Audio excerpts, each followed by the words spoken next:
Bem, sejam todos bem-vindos a mais esta palestra doutrinária. Hoje eu vou ler aqui um capítulo do livro Os Mensageiros, e onde eles falam sobre o Evangelho no Lar. Eu sei que a maioria faz o Evangelho no Lar, mas para vocês verificarem como é poderoso fazer o Evangelho no lar, em casa, né? Claro, se alguém tiver alguma dúvida de como fazer, lá na Secretaria da Casa Fabiano, tem um roteiro, né? Que é só seguir esse roteiro. Mas eu vou ler esse capítulo aqui para vocês e fazer algumas considerações para vocês verem a beleza de como é a casa de quem faz o Evangelho no lar. Então vamos lá.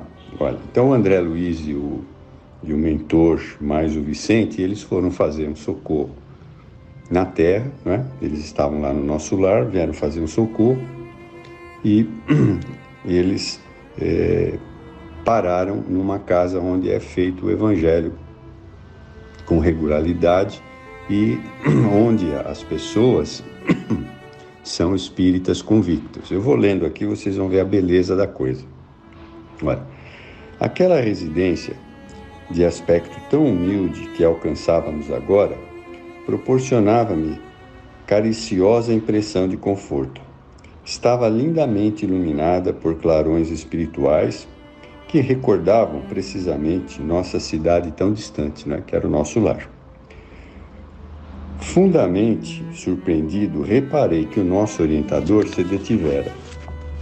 Notando a minha admiração, Aniceto indicou a casa pobre e falou: teremos aqui o nosso refúgio.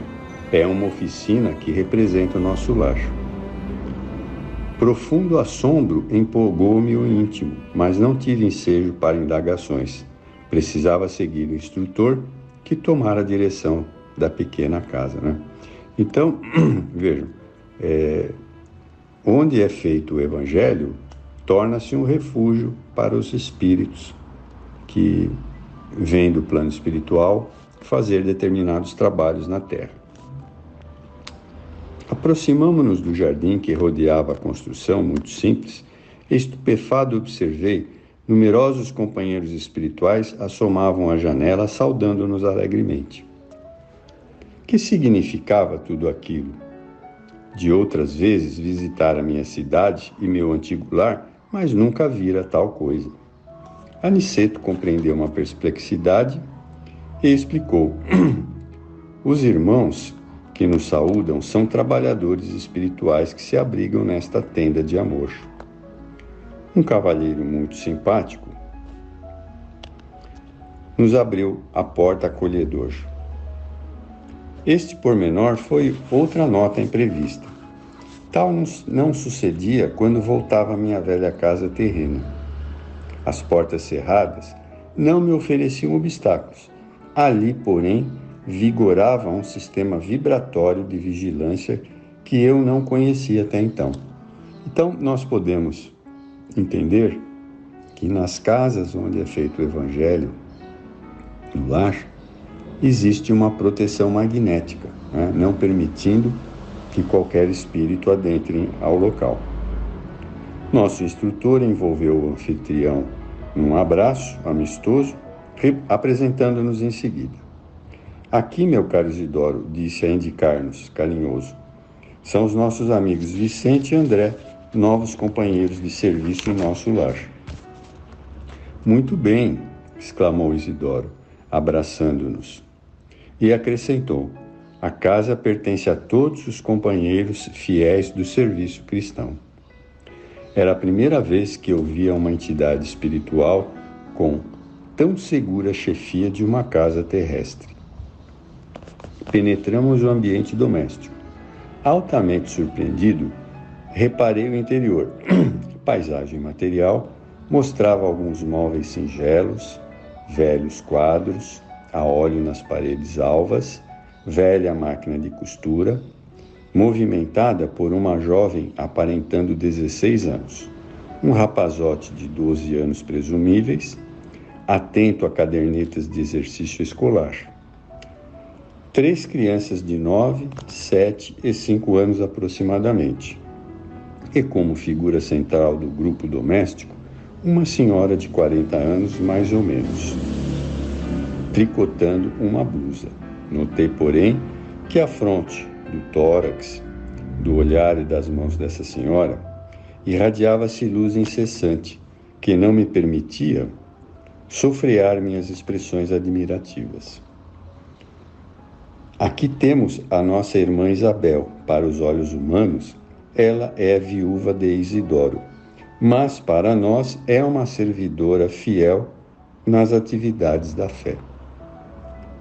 Reparei que Dona Isabel parecia de algum modo registrar a nossa presença, acusando certa surpresa no olhar, mas Aniceto adiantou-se esclarecendo.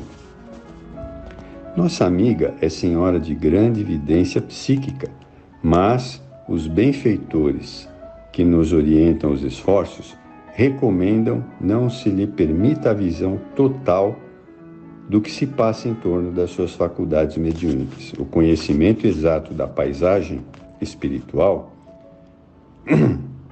talvez lhe prejudicasse a tranquilidade. Isabel, portanto, apenas pode ver mais ou menos a 20ª parte dos serviços espirituais em que colabora de modo direto.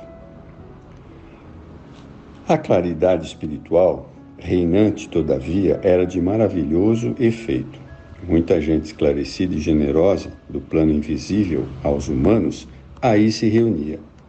Aniceto cumprimentou os grupos que lhe eram mais íntimos, de modo especial, e apresentou-nos com a bondade de sempre. Estamos numa oficina do nosso lar.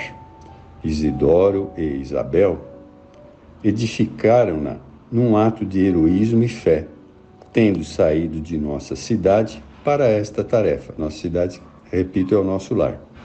Vai para mais de 40 anos. Graças a Deus, ambos têm vencido galhardamente árduas provas e mantêm os seus compromissos corajosamente em serviço na crosta. Há 3 anos voltou ele, o Isidoro, para a nossa esfera. E, contudo, graças ao altruísmo da esposa e os vínculos de amor espiritual que conservam acima de todas as expressões físicas, continuam estreitamente ligados como no primeiro dia do reencontro da existência material. Dada essa circunstância invulgar, as autoridades do nosso lar concederam-lhe permissão para continuar nesta casa como esposo amigo, pai devotado, sentinela vigilante e trabalhador fiel. Sim, amigos, o acaso não define responsabilidades nem atitude, a cooperação séria. A edificação espiritual pede esforço e dedicação. Bem, aí nós vamos para o culto no lar, Então, as meninas, que são entidades amigas do nosso lar, vieram para o serviço espiritual e resgate necessário na terra. O mesmo, porém, não acontece ao pequeno, que procede de região inferior. Isso significa aqui, como a gente está lendo, que em toda a família existem essas discrepâncias, Muitos são espíritos afins, muitos não são. Por isso, temos essa confusão, às vezes, nas famílias, Mas, como nós estamos estudando a doutrina espírita, nós temos que entender estas situações. Aí, continuando, a viúva sentou-se à cabeceira e, após meditar breves instantes, recomendou à pequena Anneli, de 9 anos, fizesse a oração inicial do culto, pedindo a Jesus o esclarecimento espiritual. Todos os trabalhadores invisíveis sentaram-se respeitosos. Isso vai acontecer nas nossas casas, se assim procedermos, Isidoro e alguns companheiros mais íntimos do casal permaneceram ao lado de Dona Isabel, sendo quase todos vistos e ouvidos por ela. Tão logo começou aquele serviço espiritual da família, as luzes ambientes se tornaram mais intensas. Profunda sensação de paz envolvia meu coração. A pequena Anneli em voz comovente, fez a prece: Senhor, seja feita a vossa vontade, assim na terra como nos céus. Se está em vosso santo desígnio que recebamos mais luz, permite, Senhor. Tenhamos bastante compreensão do trabalho evangélico. Dai-nos o pão da alma, a água da vida eterna. Sede em nossos corações, agora e sempre. Assim seja. Dona Isabel pediu à filha mais velha lesse uma página instrutiva e consoladora, e em seguida, algum fato interessante do noticiário comum, ao que Joaninha atendeu, lendo pequeno capítulo de um livro doutrinário sobre a irreflexão e um episódio triste de jornal leigo. A primogênita de Isidoro, que revelava muita doçura e afabilidade, parecia impressionada. Tratava-se de uma jovem de bairro distante, que ela está lendo no jornal, né? Vítima de suicídio doloroso. O repórter gravara a cena com característicos muito fortes. A leitora estava trêmula e sensibilizada. Assim que Joaninha terminou, Dona Isabel abriu o Novo Testamento e, como se estivesse procedendo ao acaso, mas, na verdade, eu via que Isidoro, do nosso plano, intervinha na operação, ajudando a focalizar o assunto da noite.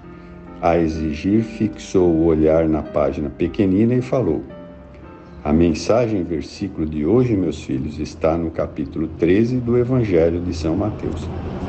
E lendo o versículo 31, fê-lo em voz alta. Outra parábola lhes propôs, dizendo: o reino dos céus é semelhante ao grão de mostarda que o homem tomou e semeou no seu campo. Observei então um fenômeno curioso. Um amigo espiritual que reconheci de nobilíssima condição, pelas vestes resplandecentes, colocou a destra sobre a fronte da generosa viúva. Antes que lhe perguntasse, Aniceto explicou em voz quase imperceptível: aquele é o nosso irmão Fábio Aleto, que vai dar a interpretação espiritual do texto lido. Os que estiverem nas mesmas condições dele poderão ouvir-lhes os pensamentos, mas os que tiverem em zona mental inferior receberão os valores interpretativos, como acontece entre os encarnados, isto é, teremos a luz espiritual do verbo de Fábio, na tradução do verbo materializado de Isabel. Então vejam como funcionam as coisas no Evangelho no Lar. Nosso mentor não poderia ser mais explícito. Em poucas palavras, fornecera-me a súmula da extensa lição. Notei que a viúva de Isidoro entrara em profunda concentração por alguns momentos, como se estivesse absorvendo a luz que a rodeava. Em seguida, revelando extraordinária firmeza no olhar, iniciou o comentário. Lembremos hoje, meus filhos, uma página sobre a irreflexão e a notícia de um suicídio em tristíssimas condições.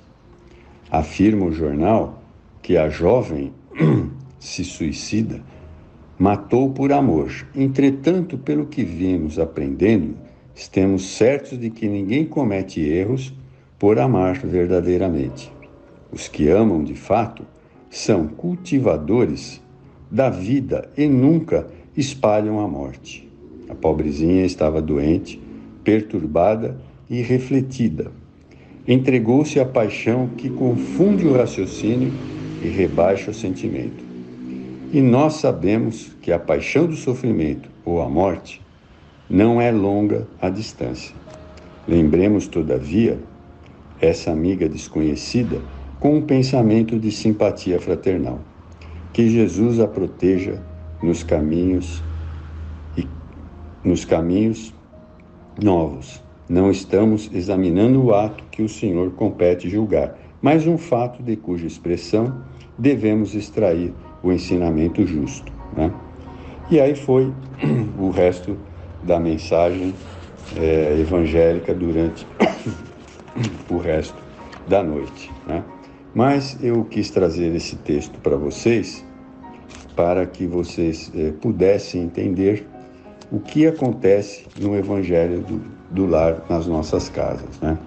Então, fica aí uma lição muito boa para que nós ainda continuemos sempre fazendo o Evangelho no lar, que é em benefício de nós e dos nossos familiares.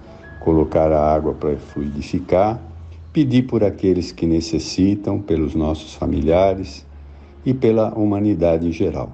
Bem, assim nós terminamos mais uma palestra doutrinária. Espero que seja bom para todos que ouviram. Muito obrigado.